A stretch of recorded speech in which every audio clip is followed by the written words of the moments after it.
ఒకవేళ సరెండర్ చేస్తే వాళ్ళ పిల్లవాడిని వాళ్ళ ఇంట్లో పెట్టుకొని పోలీసులను పిలిపించి అప్పచెప్తారు. అప్పజెన్షన్ మీ ఇల్లా నా ఇల్లా? రోడ్డు మధ్యలో పోలీసులు నాకాబందీ చేసి వెహికల్స్ని చెక్ చేస్తున్నప్పుడు అప్పా జంక్షన్లో బండి భగీరథ పోలీసులకు చిక్కిండు. ఇది మా పోలీసులు నాకు చెప్పింది.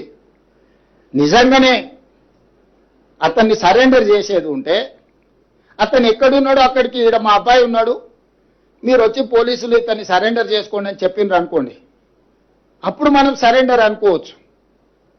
రోడ్డు మధ్యలో పోలీసులు అతన్ని కస్టడీలోకి తీసుకొని మేము అరెస్ట్ చేసినామని పోలీసులు చెప్తుంటే నేను పోలీసుల మాట నమ్మాలనా లేకపోతే రాజకీయ నాయకుల మాట నమ్మాలనా? మీరు చెప్పండి.